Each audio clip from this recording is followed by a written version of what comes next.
Consultants, when you're looking to land clients fast, are you tempted to approach potential partners with a similar buyer profile to yours rather than approach those buyers directly yourself? Now, I did this a lot in the early days of my consulting business.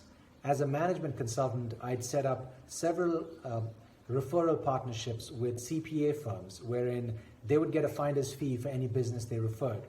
Now, in theory, this made a lot of sense because all my partners had to do was refer their clients to me and get a piece of the action. But in practice, what happened was I didn't get any meaningful conversations through this channel because for my partners to refer me, their clients had to have a need. That was not all the time. And secondly, my partners had businesses to run themselves. They weren't thinking of my business 24/7.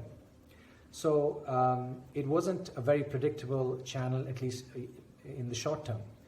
But here's what was more interesting. I realized that the reason I set up partnerships was not just because I thought this was a great strategy, but because I hated sales and I was afraid to approach my ideal prospects on my own. It was uncomfortable. There was fear of rejection involved. So I just set up these partnerships, which ended up being a facade for what was really going on inside of me.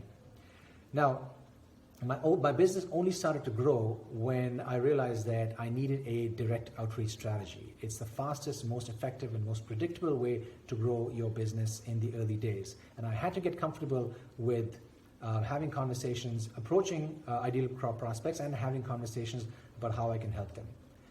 The reason I bring this up is that I see a lot of consultants do this today.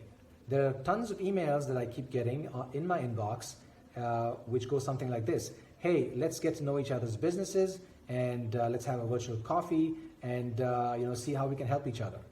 Now, this is a typical partnership pitch. I suspect that a lot of consultants who do this don't know how to approach prospects themselves and have a conversation about how they can help them, or they're simply afraid to do so. So here's what I want to leave you with.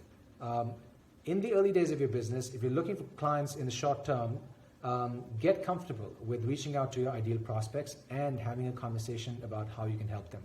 There is a time and place for a partnership strategy, but it's typically not in the early days, especially when you want to land clients really fast.